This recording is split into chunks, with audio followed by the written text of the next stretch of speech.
नमस्कार, आप देख रहे हैं मुद्दा। मैं हूं आपके साथ राजश्री थवाइत। जी हां, आज का मुद्दा है एमएसपी तो बढ़ाई गई है लेकिन किसान अभी भी संतुष्ट नहीं हैं। मोदी सरकार की ओर से किसानों को बड़ा तोहफा दिया गया। धान, मक्के और मूंगफली समेत कई फसलों के एमएसपी में बढ़ोतरी कर दी गई है। इससे बड़े स्तर पर किसानों को फायदा होगा। मोदी सरकार की ओर से कैबिनेट मीटिंग में लिए गए फैसले के मुताबिक तुअर दाल की एमएसपी में 400 रुपए प्रति क्विंटल की बढ़ोतरी की गई है, जबकि धान, मक्के और मूंगफली की एमएसपी में भी बढ़ोतरी की गई है। इससे देश में बड़े स्तर पर किसानों को लाभ होगा और नई फसल के लिए अच्छे दाम भी मिलेंगे। लेकिन ये जो नई बढ़ोतरी है, जो एमएसपी जो बढ़ाई गई है, उससे किसान कितने संतुष्ट हैं, ये हम मुद्दा में जानने की कोशिश करेंगे। लेकिन उससे पहले आपको ये रिपोर्ट दिखाते हैं।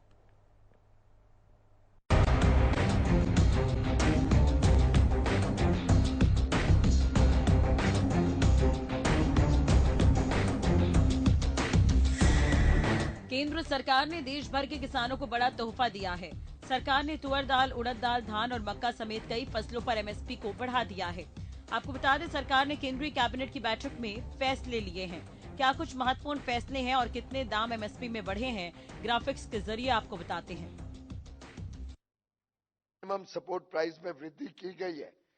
वो वृद्धि अगर हम अलग अलग जो क्रॉप्स देखें, उसमें मूंग दाल पे सबसे अधिक वृद्धि की गई है।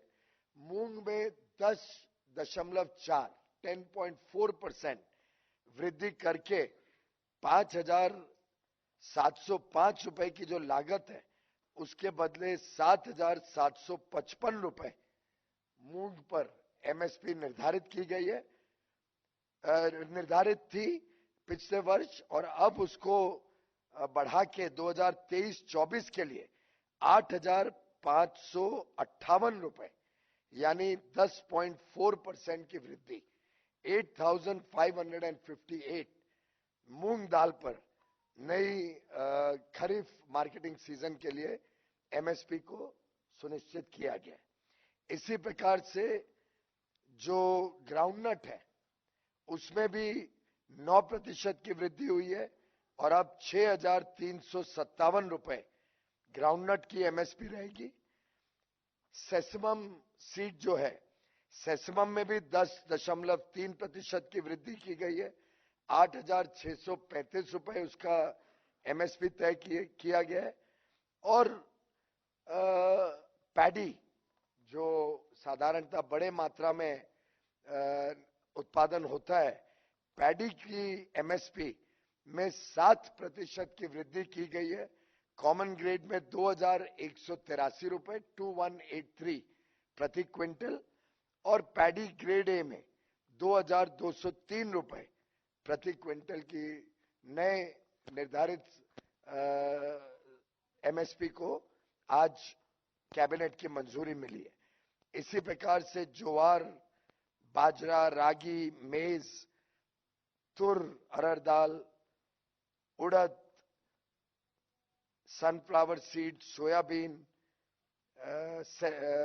निगर सीड, इन सभी में लगभग 6 से 7% की वृद्धि इस खरीफ मार्केटिंग सीजन के लिए की गई है। डिटेल्स आपको उपलब्ध करा दिए जाएंगे। किसानों के मुद्दे पर हरियाणा की राजनीति भी गर्म है।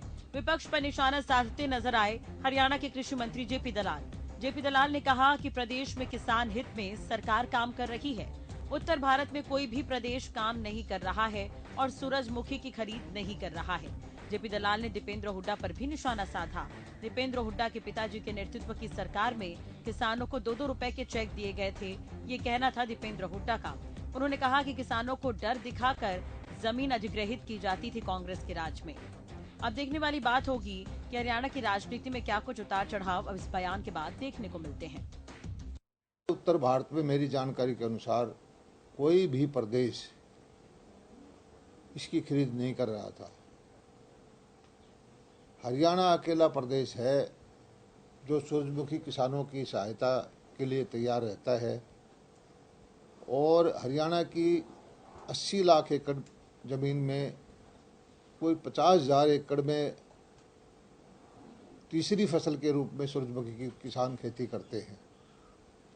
ये सही है कि जो एमएसपी का भाव डिक्लेयर किया था उससे नीचे भाव था। इस बार सरसों का भी नीचे था, हमने सरसों की खरीद भी की, सूरजमुखी की खरीद का भी हमने हैफेड को आदेश दिया कि आप जो है खरीद शुरू करें कमर्शियल रेट पर, और किसान को कोई दिक्कत ना आए इसलिए हमने एडवांस में 1,000 रुपये प्रति क्विंटल का पैसा उनको डीबीटी से डालने का सरकार ने फैसला किया। ये एक किसान हितैषी फैसला था और सरकार की मंशा यही थी कि 15, 20, 25 दिन तक भाव को देखा जाए और जो भाव मेंटेन होगा उसके बारे में जो बाद में कि भावांतर का सही राशि क्या हो उसका सरकार निर्णय ले। लेकिन दुर्भाग्य की बात यह है, हम किसानों के हित में फैसला लेते हैं लेकिन कुछ किसानों के नाम पर राजनीति करने वाले लोग, उनको ये चीज़ मंजूर नहीं है, उनको अपनी राजनीति, ये दीपेंद्र सिंह हुड्डा को ये देखना चाहिए कि उन्होंने अपने वक्त में किसानों के हित में क्या किया था। किसानों को 2-2 रुपए के चेक देते थे, किसानों की करोड़ों रुपए की ज़मीन को डर एक्विजिशन का दिखा दिखा के एक्वायर कर लिया गया था और किसान हमेशा मारे मारे फिरते थे। सूरजमुखी को लेकर ये विवाद बढ़ा, इस पर जेपी दलाल ने बड़ा बयान दिया। अब देखने वाली बात यह होगी कि किसानों के आगे की रणनीति क्या होती है। चुनावी माहौल है प्रदेश में और इसे लेकर बयानबाजी भी देखने को मिल रही है। पिछले चुनाव में किसानों का मुद्दा काफी अहम रहा था, इस बार भी कुछ ऐसा ही नजर आ रहा है। अब देखने वाली बात होगी कि क्या कुछ निर्णय आगे किसानों की तरफ से और सरकार की तरफ से लिए जाते हैं। Bureau report, Haryana news. तो एमएसपी बढ़ाएगी किसानों को, क्या ये बढ़ी हुई एमएसपी राशि, ये बड़ा सवाल है आज का मुद्दा, जिस पर हम सवाल भी आपको बता रहे हैं। क्या होगी किसानों के आगे की रणनीति? अब किसानों के आगे की रणनीति क्या होगी, ये भी देखने वाली बात है। एमएसपी का बढ़ना क्या किसानों के लिए पर्याप्त है? क्या किसान बढ़े हुए एमएसपी से संतुष्ट होंगे? ये भी बड़ा सवाल है, क्योंकि एमएसपी तो बढ़ा दी गई है और अब तक की ये सबसे ज्यादा बढ़त है। तो क्या किसान एमएसपी पर अपनी उपज बेच पा रहे हैं? ये भी बड़ा सवाल है। क्या प्रदेश में एमएसपी पर जो किसान है वो अपनी उपज बेच पा रहे हैं? ये महत्वपूर्ण सवाल है। तो क्या होगी किसानों के आगे की रणनीति और क्या किसान बढ़े हुए एमएसपी से संतुष्ट हैं? एमएसपी का बढ़ना क्या किसानों के लिए पर्याप्त है? अगर हम प्रदेश की बात करें तो कितने प्रतिशत जो किसान हैं वो एमएसपी पर अपनी उपज बेच पा रहे हैं, ये भी जानना बेहद जरूरी हो जाता है।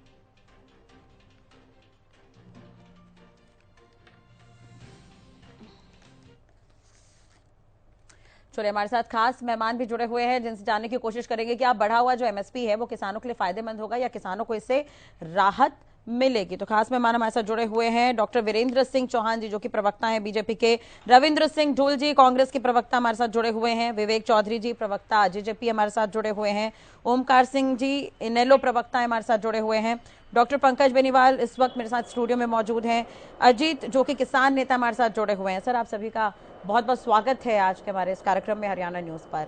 सबसे पहले अजीत जी, मेरा ये सवाल आपसे ही है, एमएसपी आज बढ़ाई गई है तो एक तरह से किसानों को ये सौगात मिली है, तो क्या वाकई किसान जो है वो संतुष्ट हैं बढ़े हुए एमएसपी से?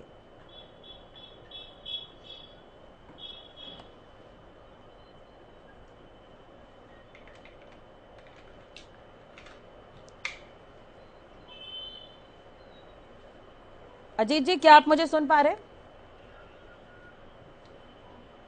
मैं आपको बोल रहा हूँ जी, जो एमएसपी सरकार ने बढ़ाई है किसान इससे खुश है, लेकिन जो भी कोई मांगने वाला होता है कभी ये संतुष्टि नहीं कर पाता भाई मेरे लिए ये बहुतायत है, क्योंकि किसान के एक्सपेंडिचर काफी ज्यादा होते हैं, कई कोई फसल खराब भी हो जाती है।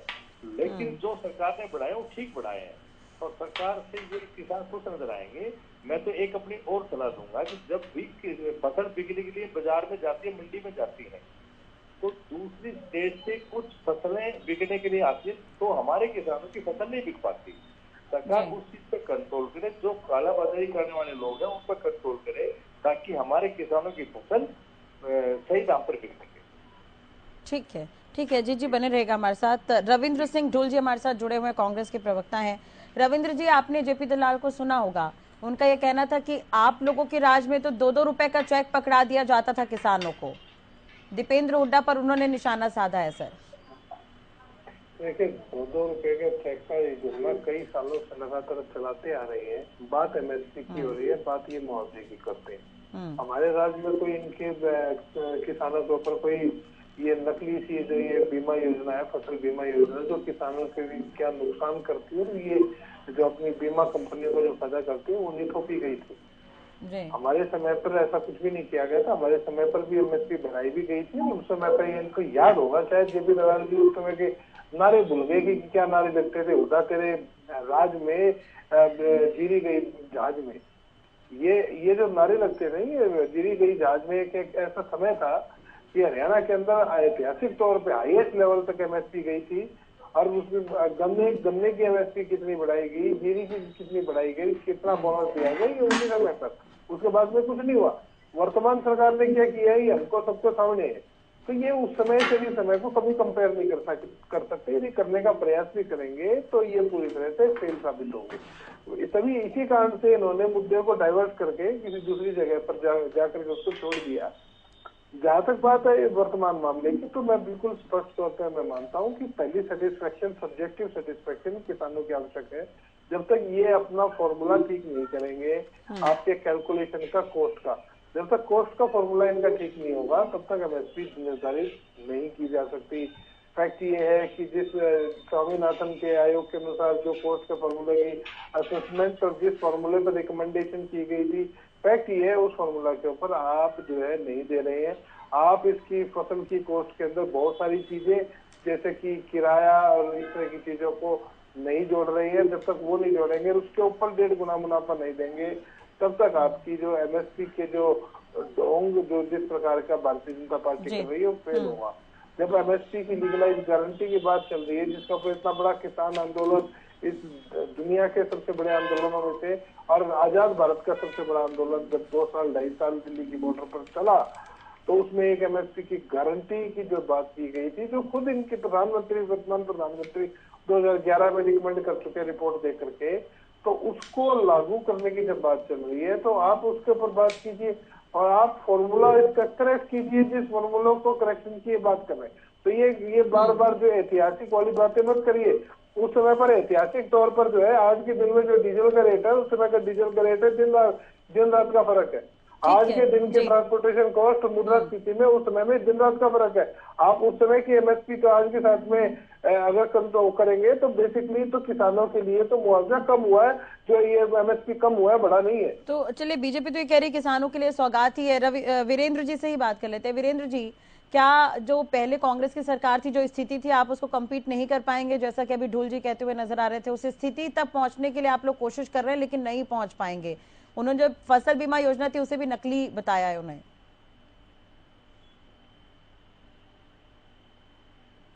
कांग्रेस के प्रवक्ता, कांग्रेस पार्टी समेत उनके कुछ प्रतिपक्षी सहयोगी किस तरह से झूठ बोलकर उन चीजों का भी क्रेडिट लेने की कोशिश करते जिनमें इनकी कोई भूमिका नहीं होती, उसका एक नमूना अभी हमारे काबिल वकील और कांग्रेस की ओर से झूठ बोलते पकड़े गए प्रवक्ता रविंद्र ढोल जी ने दे दिया।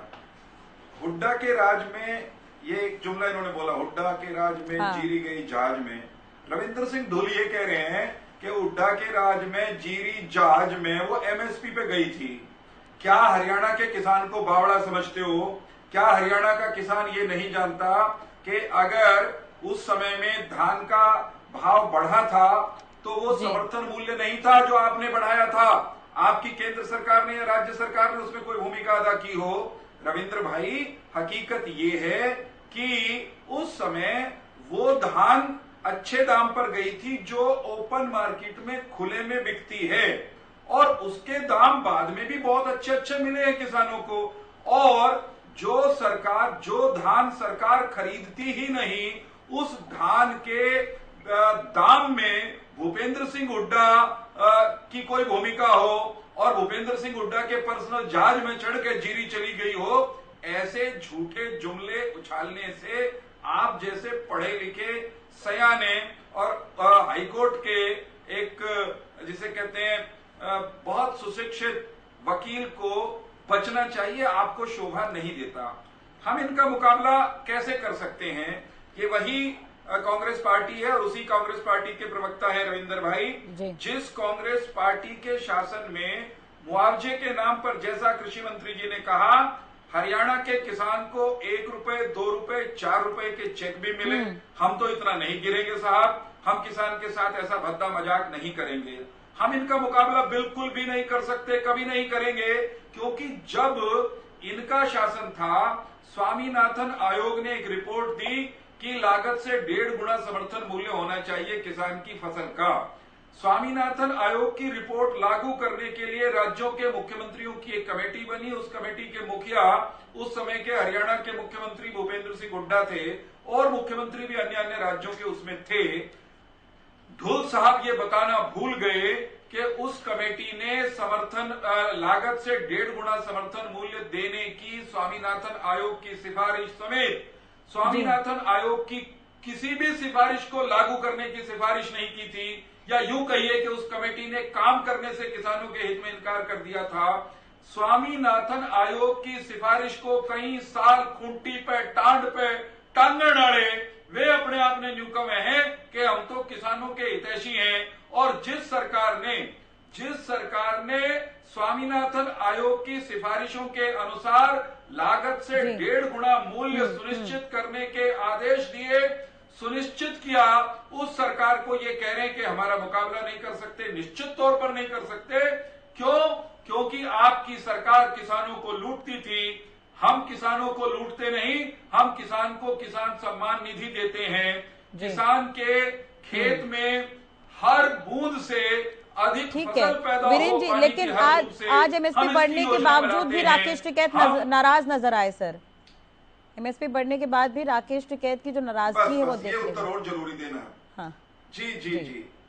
अब सुनिए ना, राकेश टिकैत से मिलिए, मैं आपसे मिलवाता हूं उस राकेश टिकैत से जो राकेश टिकैत कभी कांग्रेस के शासन में, जब स्वामीनाथन आयोग की रिपोर्ट इन्होंने खूंटी पर टांग रखी थी, कभी जंतर मंतर पर समर्थन मूल्य 1.5 गुना होना चाहिए, स्वामीनाथन के हिसाब से होना चाहिए, कभी दिखाई नहीं दिए।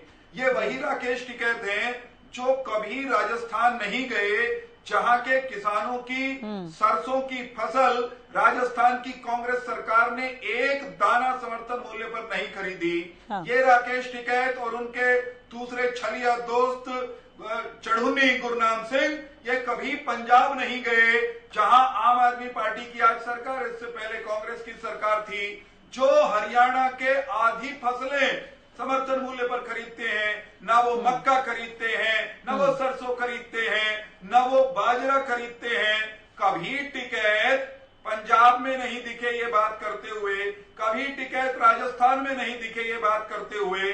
तो टिकैत जो आंदोलन जीवी हैं, जो आंदोलन किसानों के नाम पर चंदा इकट्ठा करके किसानों की भावनाएं भड़का करके अपना गुजर बसर करते हो, वो लोग कभी संतुष्ट होंगे क्या? ठीक है, अजीत जी से भी इस पर जवाब लेंगे। बाकी हाँ, इनको अगर आप बिठा लो स्टूडियो में, अभी एक वाक्य केवल, आप अगर राकेश टिकैत को अभी स्टूडियो में बिठा लो और सारी जो बातें मैंने कही हैं उनके सामने रखो और वो हाँ करते जाए, हाँ ये भी किया, ये भी किया, ये भी किया, लेकिन आखिर में राकेश टिकैत कहेंगे मैं तो नहीं मानूंगा।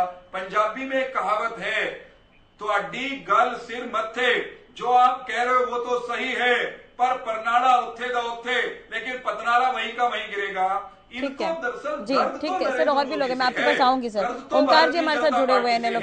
ओमकार जी, क्या कुछ कहेंगे? आज एमएसपी बढ़ी है सर, क्या किसानों के लिए सौगात है, हम ये मान के चले? राजश्री जी, देखिए आज किसान हरियाणा का सड़कों पर बैठा है, वो इसलिए बैठा है क्योंकि सरकार ने स्वयं 6450 रुपए का मूल्य निर्धारित किया था एमएसपी का, सूरजमुखी का, और उसके बाद अपने ही वायदे से मुकर गई और उसको ओपन मार्केट में बेचने को मजबूर करने का कार्य किया। अब ओपन मार्केट में 4000 रुपए का मूल्य था, इन्होंने अपने तरफ से ही फैसला ले लिया कि इसको एमएसपी पे नहीं खरीदेंगे, इसको भावांतर योजना में ले जाएंगे और 1000 रुपए प्रति क्विंटल भावांतर योजना का हम इनको लाभ देंगे। 4,000 प्लस 1,000 5,000 हो गया। अब कल जब किसानों के ऊपर इन्होंने लाठियां बरसाई, कुरुक्षेत्र के शाहबाद हल्के में कई किसान बुरी तरह से जख्मी अभी भी पड़े हुए हैं, उन पर लाठियां बरसाई। उसके बाद इनका निर्णय आ गया कि हैफेड खरीदेगी 48 रुपए क्विंटल के हिसाब से, 48 रुपए प्लस 1,000 रुपए जो भावांतर मूल्य है 5800 हो गया। तो 6450 का इन्होंने ही वायदा किया था। मेरे कहने का मतलब है कि ये अपने वायदे से मुकरने वाली सरकार है। इन्होंने जो भावांतर, अब जो एमएसपी में वृद्धि करी, आप देखिए धान के मूल्य में 200 रुपए क्विंटल की वृद्धि करी, मात्र 2 रुपए किलो। लेकिन आप जरा अडानी का चावल लेके देखना, 130 रुपए किलो, 150 रुपए किलो। ये इनके दोस्त हैं। दिक्कत कहाँ आ रही है? दिक्कत ये आ रही है कि ये सरकार व्यापारियों की सरकार आ गई। ये सरकार किसानों के हक में फैसला नहीं करना चाहती। अगर आपने किसानों के हक में फैसला, चलिए ठीक है ओमकार जी, मैं इसमें एक चीज और ऐड करूंगी सर, इसमें एक चीज और मैं ऐड करूंगी। जेपी दलाल आज कहते हुए नजर आए थे कि उत्तर भारत में कोई भी प्रदेश, पूरी करने दीजिए। एक मिनट, आपके लिए ही मैं बता रही हूँ, आपके लिए ही मैं बता रही हूँ कि जेपी दलाल ने आज क्या कहा है। मेरे को बात पूरी करने दीजिए सर, आपके लिए ही मैं बता रही हूँ कि जेपी दलाल ने जो बातें कही क्या वो गलत है? तो एक प्रवक्ता को मेरे को बात पूरी करने दीजिए जी। राजश्री जी, मेरे को बात पूरी करने बोलिए सर। देखिए दिक्कत कहाँ आ रही है? अपनी तरफ से ये मूल्य बढ़ा देते हैं, किसी का 5%, किसी का 7%। ये किसान नेताओं को साथ में बिठाकर उनकी रजामंदी से मूल्य क्यों नहीं बढ़ाते? और सबसे बड़ी बात है, मूल्य बढ़ाना तो दूर की बात, कम से कम कोस्ट निर्धारण, लागत निर्धारण का फार्मूला तो स्पष्ट कर ले। स्वामीनाथन आयोग की रिपोर्ट में जो फार्मूला C2 का दिया है वो क्यों नहीं लागू करते? ये इनसे पूछना चाहिए। अपनी तरफ से 200 रुपए 300। चलिए, तो जेपी दलाल तो ये कह रहे हैं कि कोई भी प्रदेश अभी सूरजमुखी की खरीद नहीं कर रहा है। इन्होंने निर्धारित किया था। हाँ, कोई जो उत्तर भारत का आसान भी नहीं कर रहे हरियाणा वाले, कोई आसान भी नहीं कर रहे। जब इन्होंने एमएसपी, सुनिए, जब इन्होंने एमएसपी स्वयं निर्धारित किया तो किसानों ने पोर्टल पर अपनी फसल चढ़ाई। अब पोर्टल पर जिन किसानों ने फसल चढ़ाई, उन पोर्टल के ऊपर उनकी फसल भी गायब है। आज मैंने खुद देखा, कई किसान तहसील में चक्कर लगा रहे थे, वो कह रहे थे कि हमारी पोर्टल से खेत खाली दिखा दिया गया। ओमकार जी, मेरा ये सवाल है आपसे, एक गरीब और अनपढ़ किसान के लिए व्यवस्था नहीं है। मैं आपसे एक जानकारी चाह रही हूँ कि उत्तर भारत में कोई भी प्रदेश जो है वो सूरजमुखी की खेती नहीं कर रहा है, ये कहना है जेपी दलाल का।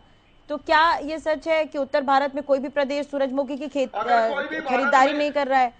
केवल हरियाणा ही है जहां पर इसकी खरीदारी हो रही है? राजश्री जी, अगर कोई भी प्रदेश नहीं कर रहा है तो इन्होंने एमएसपी का मूल्य तो स्वयं निर्धारित किया ना। अब स्वयं निर्धारित किया तो इसीलिए निर्धारित किया कि किसान उससे आकर्षित होकर खेती करे। ठीक है, इस पर वीरेंद्र जी से जवाब लेंगे आगे सर, और भी लोग। हाँ बिल्कुल, तो उस मूल्य पर वीरेंद्र जी मैं आपके पास आ रही हूँ सर। हाँ, वीरेंद्र जी से इस पर जवाब लेंगे, लेकिन उससे पहले मैं पंकज जी से भी जान लूं कि पंकज जी क्या कुछ कहेंगे। एमएसपी तो बढ़ा दी गई है लेकिन नाराजगी है कुछ किसानों के अंदर अभी भी। नमस्कार राजश्री जी। देखिए, ये ऊंट के मुंह में जीरा वाली बात है। बहुत सारी जो धान की फसल है, मक्का की है, बाजरा की है, ये 150 के आसपास ही इन पे मूल्य बढ़ाया है, वो भी प्रति क्विंटल बढ़ाया। अगर किलो के हिसाब से देखोगे तो कहाँ ये खड़ा होता है। बिल्कुल। दूसरा, अन्नदाता के ऊपर ये लाठियां बरसाते हैं। इन्होंने जेपी दलाल जी के बयान का बार बार जिक्र कर रहे हैं कि उन्होंने कहा कि अकेला हरियाणा ही ऐसा है जो सूरजमुखी की फसल खरीद रहा है। बिल्कुल। अरे भैया, फसल खरीद रहा है तो एहसान नहीं कर रहे। किसानों ने फसल बनाई है, उगाई है, अपने खेतों में खून पसीना बहाया है, और आज ही मैं देख पा रहा हूं कि आपने 6400 से 6760 रुपए एमएसपी बढ़ाया उसका। आपने 300 के आसपास रुपए बढ़ा भी दिया आपने सूरजमुखी के। 6400 रुपए तो आपसे खरीदी नहीं गई, 360 और बढ़ा दिया आपने। आपकी कहनी और कथनी का फर्क आज साफ दिखाई दे रहा है। कल आपने उन्हीं किसानों पर लाठियां बरसाई, उसमें से एक किसान की तो मौत भी हो गई। मैं आपको नाम भी बताऊंगा, जयसिंहपुरा गांव का विक्रम सिंह नाम है। झूठ बोलना बंद करिए, भ्रम फैलाना बंद करिए, झूठ बोलना बंद करिए। झूठ बोलने का काम सिर्फ भाजपा का है। आप सुनिए, आप लोगों ने एमएसपी बढ़ाया कि नहीं बढ़ाया? सूरजमुखी पे एमएसपी बढ़ा है कि नहीं बढ़ा है? इस बात का जवाब दो आप। एमएसपी बढ़ा कि नहीं बढ़ा सूरजमुखी पे? अगर आप शांत रहना चाहो शांत रहे आप। एमएसपी सूरजमुखी पे बढ़ा कि नहीं बढ़ा? 6400 पे लिया नहीं गया, 6760 कर दिया। किस वजह से? 6400 पे लो पहले, किसानों को भ्रांति मत फैलाओ। झूठ बोलने के लिए माफी मांगिए, 6400 पे लेके दिखाओ पहले, 6700 पे झूठ बोलने के लिए माफी मांगे। माफी तो आपको मांगनी पड़ेगी, आप माफी आपको मांगनी पड़ेगी अन्नदाता से। अन्नदाता के ऊपर 2 बार आपने लाठियां चलाई, झूठ मत कल बोलिए। आपने किसी किसानों किसान के की ऊपर मृत्यु करनाल में नहीं लाठियां हुई चलाई है, झूठ कल मत आपने बोलिए। कुरुक्षेत्र में लाठियां चलाई, झूठ मत सामाज बोलिए। में चलाई। पहले आपके जो सहयोगी हैं, झूठ आप इनको बोलने चुप के लिए कराइए। क्षमा याचना बिना बात करिए। की इनको अनगढ़ बातें करने की राजश्री बीजेपी जी, को क्या आदत है। आप अपने बीजेपी चैनल फंसी हुई है इस केस क्या के अंदर। आप अपने चैनल बीजेपी को पता है कि फैलाने आप और भड़काऊ बातें अन्नदाता फैलाने को की मार इजाजत रहे देंगे? हैं, पीट रहे हैं।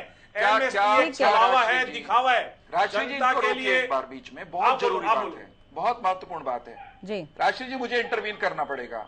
मैं इनको राजनीतिक झूठ तो बोलने दूंगा, लेकिन ये ऐसा आपराधिक कृत्य न करें, ये झूठी अफवाह न फैलाएं किसी की मौत की नहीं हुई, किसान की मृत्यु नहीं हुई है। आम आदमी पार्टी का रहने वाला है, बिना जानकारी के 45 केवल और केवल अरे कौन से जिले का, कौन से जिले की बात कर रहे हो? इलाके से आता है और जैसे असंध जिला है। इनको ये भी नहीं पता कि असंध जिला है। असंध क्षेत्र बोला मैंने, असंध क्षेत्र इनको आज तक ये भी नहीं पता कि असंध जिला है। 45 वर्ष इनको आज तक नहीं पता कि असंध जिला है। मैं दिखाऊंगा आपको, जिला है। एमएसपी पर बात कर लीजिए, इस पर जांच करवा लीजिए एक बार।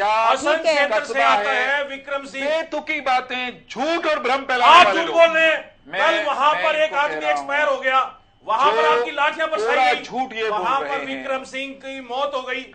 आप झूठ से पर्दा नहीं हटा सकते। आप झूठे ठीक है, सुनिए पंकज जी, वीरेंद्र जी, आप दोनों साक्ष्य बता दीजिए। ये वीरेंद्र जी कह रहे हैं कि नहीं हुआ ऐसा, आप कह रहे हैं ऐसा हुआ है, तो 750 लोग किसान आंदोलन में मारे गए। बताओ झूठ है क्या? मैं बताओ झूठ है क्या? 750 लोग किसान आंदोलन में मारे गए, झूठ है क्या? एक तथ्य दे रहा हूं। नहीं, झूठ है क्या? बताओ। एक तथ्य दे रहा हूं। झूठ है क्या? एक तथ्य झूठ है क्या? अरे रुकोगे तो दूंगा ना, सुनने की हिम्मत दिखाओ ना। ठीक है वीरेंद्र जी, पंकज जी मैं आपके पास आऊंगी सर। जेजेपी के प्रवक्ता भी हमारे साथ जुड़े हुए, विवेक जी से भी बात कर लेते हैं सर, वो काफी देर से बैठे हुए हैं। मेरी बात में इंटरवीन कर दिया वीरेंद्र सिंह। ठीक है, अपनी बात पूरी करिए सर जी। तो जो 3 काले कानूनों के लिए किसानों ने धरना दिया, 13 महीने तक लगे रहे, सर्दी गर्मी बारिश सारी यातनाएं झेली, 750 लोग वहां पर शहीद भी हो गए हमारे किसान भाई। उसके बावजूद भी कल एमएसपी के ऊपर ही झगड़ा था। एमएसपी के ऊपर ही कोर्ट ने भी ये कहा कि लाठी चार्ज करना सबसे आखिरी हथियार है, प्यार से भी बात हो सकती थी। लेकिन इनकी सरकार ने कल औरंगजेब अंग्रेजों जैसा व्यवहार कल हमारे देश के किसानों के साथ, हरियाणा के किसानों के साथ किया है। आप अपनी बात पे बात रखना चौहान साहब, आप अपनी बात पे बात रखना, श्री जी आप अपनी बात पे बात रखना, मेरी बात। ठीक है, विवेक जी की भी बात सुन लेते हैं। विवेक जी ना करो ना, फिर मैं बोल ठीक है, पंकज जी मैं आऊंगी सर आपके पास। पंकज जी, वीरेंद्र जी मैं आपके पास आऊंगी सर। आप लोगों ने वीरेंद्र जी मैं आपके पास आऊंगी सर। पंकज जी मैं आपके पास आऊंगी सर। किसानों पर वही अंग्रेज लाठियां बरसाते थे किसानों पर। पंकज जी, सरकार है, वही मोदी सरकार है, किसानों पर लाठियां बरसाई जा रही हैं। ठीक है सर, विवेक जी हमारे साथ जुड़े, विवेक जी से बात कर लेते हैं। विवेक जी क्या कुछ कहेंगे? अन्नदाता है किसान, लेकिन किसान संतुष्ट क्यों नहीं हो पाते हैं? हर बार सड़कों पर क्यों नजर आते हैं? मेरा एक छोटा सा ऑब्जेक्शन है जी कि एक पार्टी, एक विधायक वाली पार्टी को आप पहले बुलवा रहे हैं और जिसका कुछ भी नहीं है उनको भी पहले बुलवा रहे हैं। ठीक है बाद में बुलवा रहे हैं। ठीक है, थोड़ा इसका ऑब्जेक्शन वो खत्म हो जाएगा। आपको तो बीजेपी से अलायंस तोड़ देना चाहिए। विवेक चौधरी जी बीजेपी से अलायंस तोड़ दो, आप इनका शाहबाद का एमएलए है। विवेक जी आप लोग तो गठबंधन में चल रहे हैं सर। कहा है रामचंद्र जी ने। ठीक है राजश्री जी को भी तुम बताओ, उनको कहिए छोड़ने का। ठीक है विवेक जी, बारी बारी से सबके पास मैं आ रही हूँ। आप मुझे कहेंगे कि आप मेरे पास पहले आइए, मेरे पास पहले आइए, तो वो रो आप नहीं बताएंगे सर। बीजेपी का बीजेपी और सर आप ही लोग तो कहते हैं बीजेपी और जेजेपी साथ मिलकर काम कर रही है। मैंने बीजेपी का रिएक्शन लिया, मैं उसके बाद आती है आपके पास। जो इनके जो अपोजिट में बैठे हैं, जो विपक्ष में, उनके भी तो सवाल आने दीजिए सर। उसके बाद आप तीनों का मिलकर जवाब दीजिए। ठीक है, इनेलो का भी सवाल है, आम आदमी पार्टी का भी सवाल है, कांग्रेस का भी सवाल आपके पास है। विवेक जी आप बताइए। आप करूंगा आपने जो बात बिल्कुल सर, आपने जो बात कही वो आपके हिसाब से होगी। जो मेरे को गलत लगा मैंने बताने का काम किया। ठीक है सर। आज के दिन मैंने सभी प्रवक्ताओं को बहुत धैर्य से सुना, जो भी बोलते गए आप सुनने का जवाब काम कीजिए, बीच में ना टोकिए। मैं उम्मीद भी इनसे यही करूंगा कि ठीक है सर।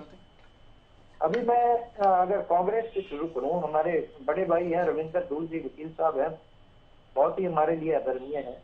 बारी बारी ये एक बात कह रहे थे, वर्तमान सरकार कंपैरिजन नहीं कर सकती, कंपैरिजन नहीं कर सकती। हमें कंपैरिजन करने की जरूरत भी नहीं है सर। हमें तो आपका कंपैरिजन करना ही नहीं।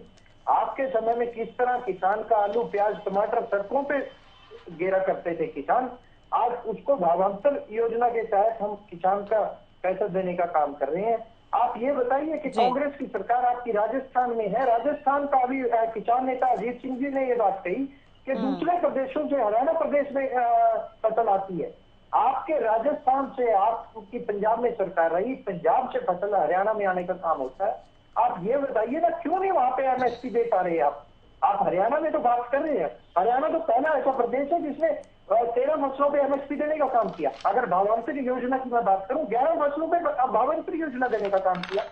आज आप बातें तो कर रहे हैं, आपने एक सिंगल पैसा भी अगर भावांतर योजना के तहत किसी किसान को देने का काम किया हो बताए। आपने काम जरूर किया, 2-2 रुपए के चेक देने का काम किया, आपने काम जरूर किया, लोगों की जमीनें लूटने का काम किया। अभी मैं सुन रहा था मेरे भाई ओमकार जी की, अगर मैं बात करूं, ओमकार जी भी बहुत बढ़िया बात कर रहे थे, पर ओमकार जी आपकी बात पे एक पे मुझे ऑब्जेक्शन है। आपने एक शब्द यूज किया, अनपढ़ किसान। जनाब मैं भी किसान का बेटा हूं और तमाम जो प्रवक्ता यहाँ पे बैठे हैं वो किसान के परिवार से ही बिलोंग करते हैं। बोलने से पहले सोचिए क्या बोल रहे हैं, बोलने से पहले सोचिए क्या बोल रहे हैं, बोलने से पहले सोचिए क्या बोल रहे हैं, बाद में बात कीजिएगा। आपकी बारी में जवाब दीजिएगा। आप किस तरह के किसान है हमें पता है, आप अपनी बारी में जवाब दीजिएगा। आप अपनी बारी में जवाब दीजिएगा, बीच में ना बोलिए। मैंने सुना आपने जो भी कहा, मैंने सुना। ठीक है ओमकार जी सुन लीजिए सर, ओमकार जी सुन लीजिए। आज के दिन बारी बारी एक बात कही जा रही है, एमएसपी समर्थन दिया, आसान नहीं किया, बदले में मंत्री पद दिया। राजश्री जी ये वो लोग हैं जो विधानसभा के पटल पे जब किसान के खाते में डायरेक्ट पेमेंट डालने की सरकार बात करती है तो ये लोग विधानसभा के पटल पे इस बात का विरोध करते हैं। ये बिल्कुल और बिल्कुल मैं कहूँगा किसान विरोधी लोग हैं, किसानों का भला तो ये चाहते हैं, इनको तो राजनीति करनी है, राजनीति करना इनका काम है। अभी मैं सुन रहा था मेरे भाई, अरे ओमकार जी जिस हिसाब से आपकी बेइज्जती हो रही है, आप बोलने का भी अधिकार नहीं है, जिस हिसाब से आपकी बेइज्जती हो रही है सरकार में। राजश्री जी इस तरह डिबेट नहीं चल पाएगी अगर ये बीच में बोलेंगे। मैंने किसी के बीच में नहीं बोला। ओमकार जी सुन लीजिए वो क्या कहना चाह रहे हैं, उनका तो सवाल सुन लीजिए सर। ओमकार जी सवाल सुन लीजिए सर। बीजेपी के ऊपर डिबेट थी, कल आप कहाँ गुम थे? ठीक है तो चलिए अब कह रहे इस तरह से डिबेट, जब आप लोग सुनने को ही नहीं तैयार हैं तो फिर कैसे होगा सर? ओमकार जी प्लीज मैं आपसे रिक्वेस्ट कर रही हूँ सर, सुन लीजिए बात। आज इन्होंने विधानसभा के पटल पे जब विरोध किया डायरेक्ट पेमेंट डालने का, हमारी सरकार थी जिसने 48 घंटे और 72 घंटे के अंदर किसान के खाते में डायरेक्ट पेमेंट डालने का काम किया। ये जवाब नहीं दे पाएंगे कि क्या ऐसी मजबूरी है। आज राजस्थान में कांग्रेस की सरकार है, आज पंजाब में आम आदमी की सरकार है, बड़ी अंदाता कर रहे थे। ये बताए ना कि अन्नदाता को कितनी फसलों पे एमएसपी देने का काम कर रहे हैं और कितनी फसलों में पर एकड़ दिया। आपके मुख्यमंत्री के जैसे हेलीकॉप्टर में नहीं घूमे वहां पर, खेतों में जाकर के फसल खराब कर दिया। और अगर वो फसल खराब के साथ साथ मकान भी खराब हुआ है तो उस मकान का भी मुआवजा दिया है। सरकार झूठ फैलाने का काम न करें, किसानों को शर्म आनी चाहिए आप लोगों को। किसानों को आपको तो नैतिक जिम्मेदारी बनती है कि बीजेपी का साथ छोड़ दो। आप ही का एमएलए है शाहबाद से रामकरण जी, उन्होंने भी कहा कि एमएसपी में खरीद होनी चाहिए। आप रामकरण जी के साथ या बीजेपी के साथ हो या बताओ। ठीक है विवेक जी एक मिनट, विवेक जी ठीक है, आप आंकड़े बता रहे हैं, आप कह रहे हैं कि किसानों को लेकर, मेरी बात सुनिए एक मिनट। आपको ये जानकारी में है कि हरियाणा के कितने प्रतिशत किसान हैं जो अपनी फसल एमएसपी में बेच रहे हैं अभी? अब आधा हिस्सा, 1/3 हिस्सा, आप वही बता दीजिए मुझे। आप अगर किसानों के लिए बात कर रहे हैं, आपने जो क्वेश्चन किया मैं वही पूछ रही हूँ सर मैं आपसे। मैं वही बता रहा हूँ आपको।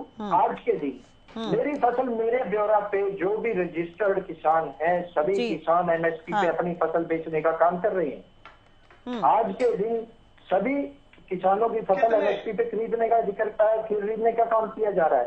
और ना सिर्फ खरीदने का काम किया जा रहा है, 48 घंटे के अंदर उसके खाते में पेमेंट भी भेजने का काम किया जा रहा है। जिसको पहले 3 महीने तक किसानों को इंतजार कराया जाता था, वो डायरेक्ट उसके खाते में।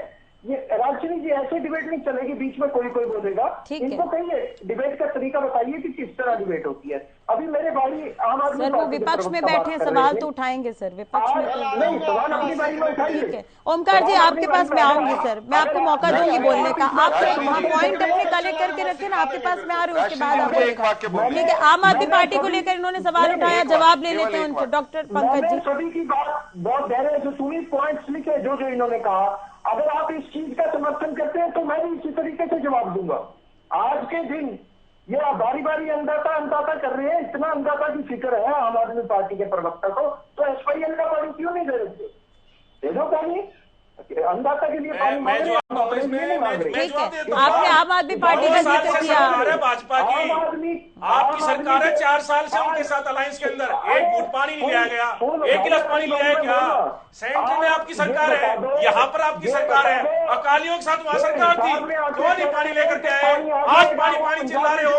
नरेंद्र मोदी जी ने एक वीडियो मेरे पास सुना भी दूंगा टीवी पे अभी, उन्होंने कहा था पानी पे हक हमारा है, पाकिस्तान जाने वाला पानी रोक दूंगा। क्यों नहीं रोका भाई अभी तक? से कुछ नहीं होगा। ठीक है, एमएसपी पे रहिए सर, एमएसपी पे रहिए सर, प्लीज एमएसपी पे रहिए। राजनीति कर रहे हो सिर्फ आप लोग। पंकज जी एमएसपी पे रहिए सर प्लीज। फसलों पे एमएसपी दे रहे हैं, कितनी फसलों पे भावांतर दे रहे हैं, तमाम प्रवक्ताओं के पास कोई जवाब नहीं है, ना ही कांग्रेस के प्रवक्ता के पास है, ना ही। ठीक है, डुल जी कांग्रेस की बात हो रही है सर, राजस्थान के माफ कीजिए सर प्लीज, विवेक जी आपको मौका मिल गया।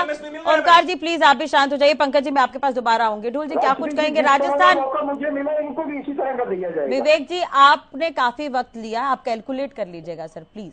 राजश्री जी मैं ये कह रहा हूँ, जिस तरह ये बीच में बोले, बिल्कुल डुल जी की बात सुन लीजिए, कांग्रेस की भी बात सुन लीजिए सर। जी डुल जी क्या कुछ कहेंगे? राजस्थान का ये जिक्र करते हुए नजर आ रहे थे, राजस्थान में कांग्रेस की सरकार है, एमएसपी को लेकर ही बात करें सर प्लीज। देखिए, मैं पहली बात तो राजस्थान के अंदर फसलें बहुत कम होती हैं, इनको पता होना चाहिए कि राजस्थान का रकबा हरियाणा के उत्पादन रकबे में बहुत ज्यादा फर्क है।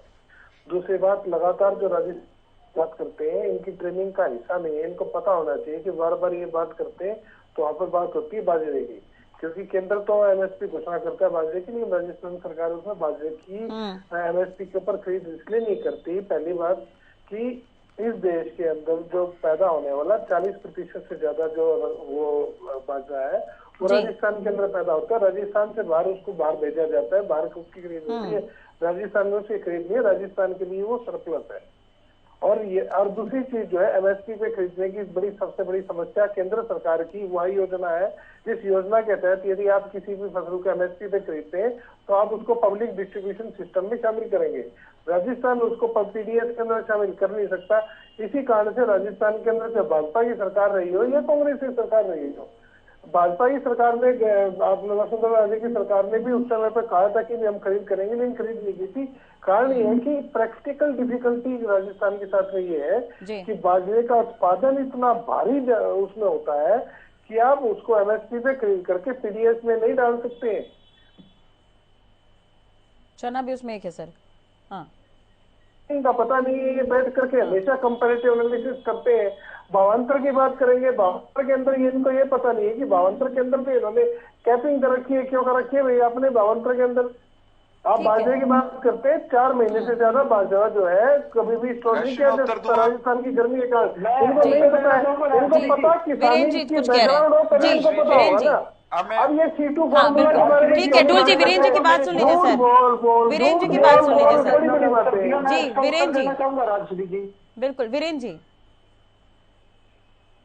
राशि जी इनको चुप कराएंगे तो मैं बिल्कुल चुप हो गए सर, आप अपनी बात रखिए सर। बिल्कुल जी सर, जी हाँ, मेरा विनम्र अनुरोध ये है कि कांग्रेस के एक प्रवक्ता ढूल साहब राजस्थान में बाजरा न खरीदे जाने को लेकर इम्प्रैक्टिकल होने की बात कहते हैं कि खरीदना इम्प्रैक्टिकल होगा या वहां पर प्रैक्टिकल दिक्कतें हैं, लेकिन ढूल साहब सरसों पर चुप हो जाते हैं और जो प्रैक्टिकल दिक्कत राजस्थान में आती है वो हरियाणा में भी आ सकती है किसी फसल पर, ये मानने के लिए तैयार नहीं है।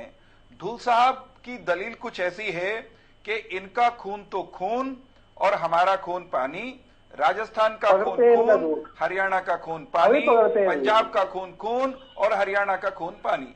बड़ा एक सेकंड मेरी बारी है ना भाई साहब, मैं कह लूं एक बार।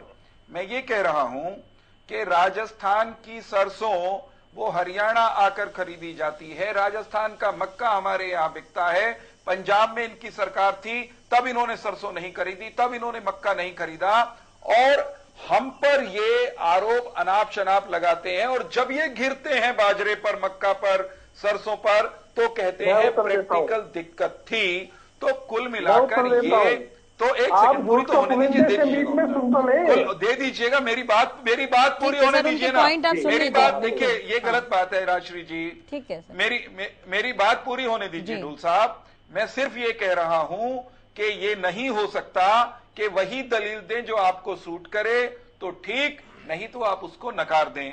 मैं उस सरकार के प्रवक्ता, उस पार्टी के प्रवक्ता और प्रतिनिधि के नाते आपके बीच में बैठा हूं जिसने किसानों के खाते में डायरेक्ट पेमेंट की, और केवल डायरेक्ट पेमेंट नहीं की, देरी होने पर किसान को ब्याज देना शुरू किया। हम आज भी सबसे अधिक फसलें पूरे देश में समर्थन मूल्य पर खरीद रहे हैं। सबसे अधिक फसलें भावांतर भरपाई के माध्यम से किसान को सीधी राहत दे रहे हैं। इनके यहां तो भावांतर भरपाई जैसी कोई योजना न सब्जी में थी न अनाज में थी। और आप पूछ रही थी ना राजश्री जी कि कितना हाँ जी, चलिए मैं वीरेंद्र जी आपके पास दोबारा आऊंगी सर। अजीत जी हमारे साथ जुड़े हुए हैं। अजीत जी, एमएसपी में भले दाम बढ़े, कर दो मैं एक बार प्लीज। जी एक मिनट सर, एक मिनट, अजीत जी की भी बात सुन लेते हैं, आपके पास भी होगा सर मौका बोलने के लिए। अजीत जी काफी देर से है सर, किसानों का ही टॉपिक है तो किसान से एक बार बात करना बहुत जरूरी है सर। अजीत जी, क्या एमएसपी को लेकर अभी भी कोई परेशानी है? क्या एमएसपी से संतुष्ट हैं सारे किसान? और आज की नाराजगी को लेकर आप क्या कहेंगे सर?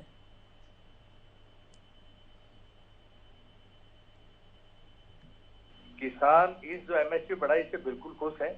और उम्मीद है सरकार हर बार ऐसी एमएसपी बढ़ती रहेगी। और किसान, मैंने सबसे पहले एक बात रखी, अगर हरियाणा में बाहर की फसलें नहीं बिकेगी, हरियाणा के किसान खुशहाल होंगे, हरियाणा के किसान खुश रहेंगे, इसमें किसी प्रकार की कोई दिक्कत नहीं है। राजनीति के षड्यंत्रकारी किसानों को षड्यंत्र में फंसा करके ये सब चीजें करते हैं। अदरवाइज तो सर अजीत जी, किसान क्या अभी कई हिस्सों में बढ़ चुका है? राकेश टिकैत तो नाराज है सर, वो भी किसान नेता है सर। ऐसा जी, राकेश टिकैत तो व्यापारी है, किसान कहाँ है? चलिए ठीक है, आप ये कह रहे हैं। हाँ, आंदोलनकारी है, वो तो आंदोलन करते हैं। हाँ ठीक है, ढोल जी चलिए आप कुछ कह रहे थे सर। मैं कह रहा हूँ ये बहुत लंबे झूठ के पुलिंदे को लेकर के चलते हैं। इनके अंदर किसानी का जरा भी भारतीय जनता पार्टी को समझ होती, इनको पता होना चाहिए थे राजस्थान में जो है चने की भी, गेहूं की भी और सरसों की, तीनों की खरीद चल रही।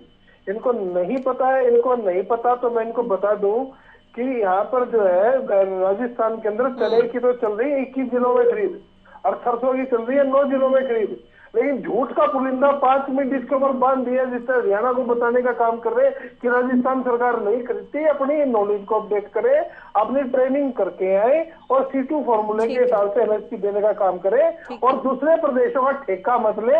आप इस प्रदेश के लिए आपको चुना गया, ना कि दूसरे प्रदेशों। पंकज जी कुछ कह रहे थे। जी पंकज जी।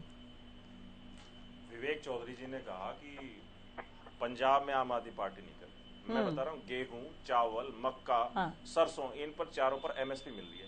हरियाणा के अंदर 23 में से सिर्फ 2 फसलों के ऊपर एमएसपी मिलती है। आज बात एमएसपी बढ़ाने की नहीं है राजश्री जी, एमएसपी पर फसल खरीदने की बात है। बात एमएसपी बढ़ा देने से, हंसने से, अपना कद बढ़ाकर देने से कुछ नहीं होगा। वहां पर एमएसपी जो बना दी उस पर पहले खरीद करो। 23 फसलों पर है एमएसपी, उन 23 की 23 फसलों को पहले एमएसपी पर खरीदो। सूरजमुखी का मैं उदाहरण बार बार मैं दूंगा आपको, क्योंकि कल किसानों को मारा गया है, किसानों को पीटा गया, लाठियां बरसाई गई हैं। तो क्योंकि इन्होंने अभी आपके चैनल में मैंने पहले भी वक्तव्य में बोला, 6400 से 6760 रुपए, 360 रुपए का इजाफा कर दिया। आप एक बार दिखा भी दो आप चैनल पे, बिल्कुल 4800 से 1000 रुपए भावांतर। पीछे राज क्या है? पब्लिक को सिर्फ खुश कर देना है, अपनी वाहवाही लूट लेनी है कि मोदी सरकार ने इतना सब कर दिया। बिल्कुल नहीं, झूठ है सारा। 360 नहीं 6400 पे पहले खरीद के दिखाओ, उसके बाद सूरजमुखी का एमएसपी दोबारा बढ़ाओ। ये सब झूठ बातें हैं। किसानों के लिए पंजाब सरकार ने जब फसल खराब हुई थी, मुझे मेरा समय दीजिए। पेट में दर्द हो जाता है। सुनो चौहान साहब, जब मैं बोलता हूं तो आपके शायद पेट में दर्द हो जाता है। रुको थोड़ी देर, शांति रखो। तमीज से बात करो, तमीज से बात करो। आप भी बात करो, पेट का दर्द आपके बोलने में बोलना नहीं, मैं बीमारी, समय निकल जाएगा। आदत हो चुकी है आपको। ये भद्दी भाषा अरविंद केजरीवाल की हो सकती है, आपकी हो सकती है। आप लोग बैठ के झूठ बोलते हो, अपना किसानों को मारते हो, ये बदतमीजी नहीं चलेगी, ये बदतमीजी नहीं चलेगी। गुंडागर्दी नहीं चलेगी, तानाशाही नहीं चलेगी, हिटलरशाही नहीं चलेगी किसानों के ऊपर। क्या बदतमीजी कैसे कर सकता है ये आदमी? वीरेंद्र जी अगर इस तरह से बात करेंगे तो सर ऐसे में तो फिर चर्चा हो ही नहीं पाएगी। किसानों पर लाठियां चलाओगे क्या? एमएसपी पर बात हुई है, एमएसपी पे रहिए, एमएसपी पर पहले खरीद करके दिखाओ। भद्दी भाषा को करो, किसानों को मारना बंद करो। वीरेंद्र जी, पंकज जी को पहले मारना बंद करो। बदतमीजी किसानों को मारना बंद करो पहले। ये आदमी सर ऐसे डिबेट मत खराब करिए प्लीज। आप लोग चिल्लाते रहेंगे तो सर फिर उसमें कोई निष्कर्ष ही नहीं निकलेगा। सर कोई निष्कर्ष ही नहीं निकलेगा। सर आप दोनों से मेरा एक निवेदन है, सर आप दोनों से मेरा एक निवेदन है। पार्टी के प्रवक्ता को बकवास करने का अधिकार है। आपको है बकवास करने का अधिकार? आम आदमी पार्टी के प्रवक्ता को आप दोनों से मेरा एक निवेदन, सर मेरी बात, ये संसदीय शब्द है। जब भी बोलने आता हूँ आप हमेशा बीच में आ जाते हैं। बकवास शब्द आपकी डिबेट में चलेगा क्या? क्यों कूदते हो? पहले बात सुनो मेरी। क्या अलाउड है ये शब्द बोलना? क्या इस तरह की बदतमीजी करने? सर ऐसे में वक्त निकल जाएगा सर, फिर आप इस सवाल का उत्तर दे दीजिए। 1000 करोड़ का सिरसा के अंदर पार्टी के पूरा घपला चल रहा है, फसल इंश्योरेंस वाला शब्दों इंश्योरेंस का बार-बार में ढकोसला कर रहे हैं। सर सवाल सुन लीजिए, सवाल सुन लीजिए, कुछ सवाल कर रहे हैं आपसे, सवाल सुन लीजिए। नहीं आपको नहीं लग रहा कि वो आदमी गलत शब्दों का प्रयोग कर रहे हो और आप नहीं टोक रहे हो? मैंने गलत शब्द का प्रयोग कर दिया। वीरेंद्र जी आप वीरेंद्र जी मैंने पूछा, आप सवाल को आपसे पूछ रहे, आप जवाब सुन लीजिए। वीरेंद्र जी, पंकज जी, वीरेंद्र जी आपने मेरी बात सुनी? मैं आप दोनों को रोकने की कोशिश कर रही हूँ सर, आप दोनों ही नहीं रुकना चाह रहे हैं। मैंने सर आप दोनों को रोकने की कोशिश की, अगर आप दोनों मेरी बात सुने तो शायद रुक भी जाएं। एक बार भी इस बदतमीज आदमी को सही शब्दों का प्रयोग करने सर मैंने बोला आप लोग ऐसे करेंगे तो डिबेट खराब होगी। 2 बार मैं वही कह रही हूँ कि अगर आप लोग ऐसे कहेंगे तो फिर वैसे में डिबेट खराब होगी सर। किसी को नहीं दी जा सकती।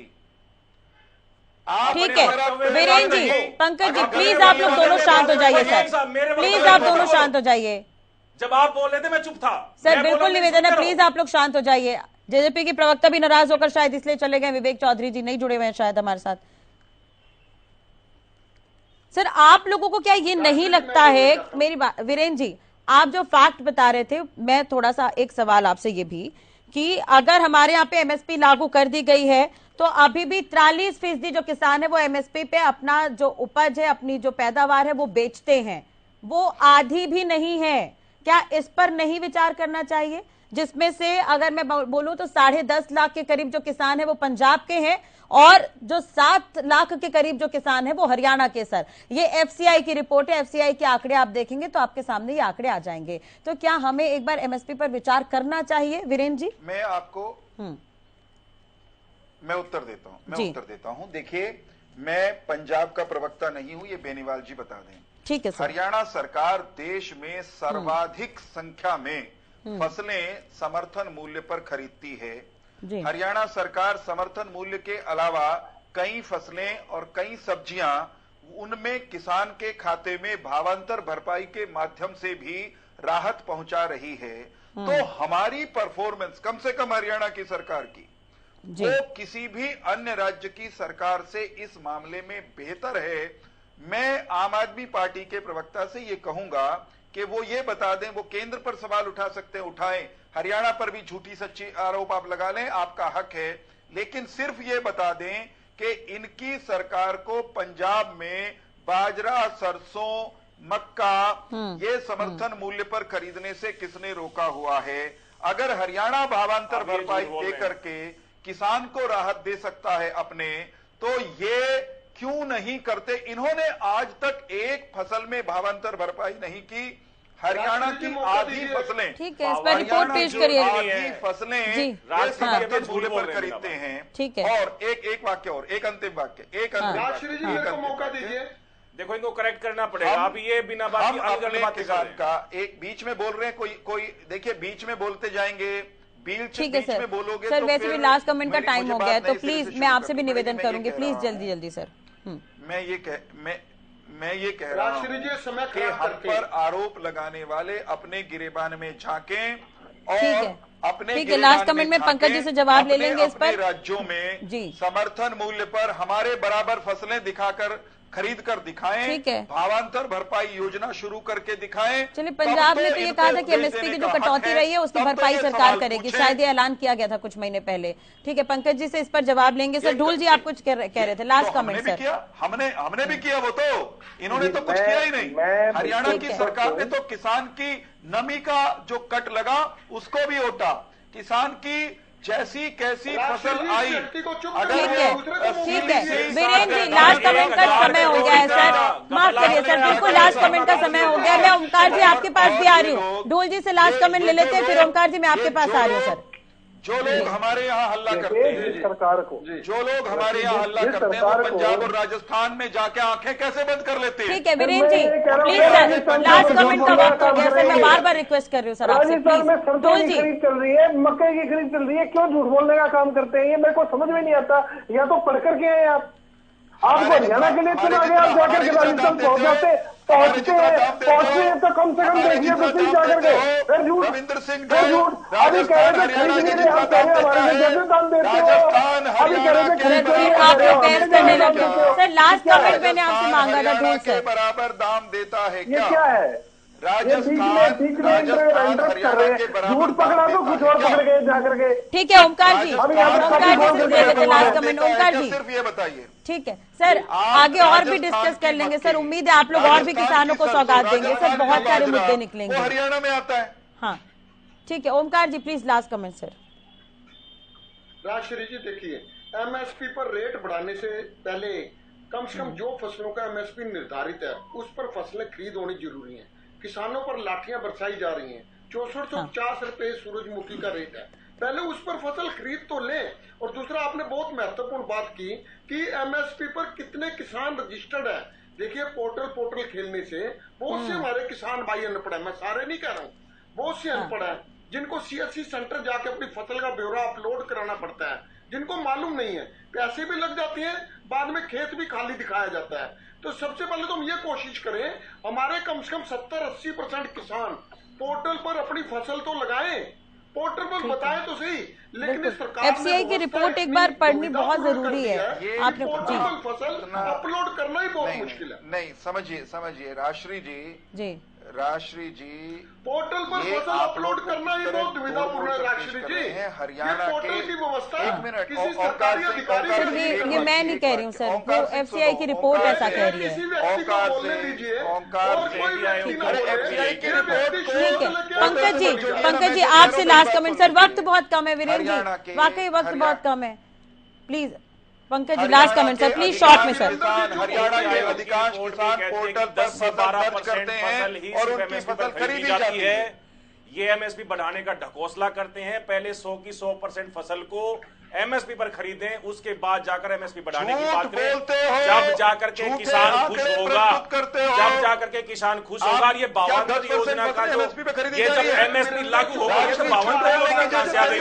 52 योजना इनका एक सोची समझी साजिश है, किसानों को लूटने की और किसानों को ठगने की।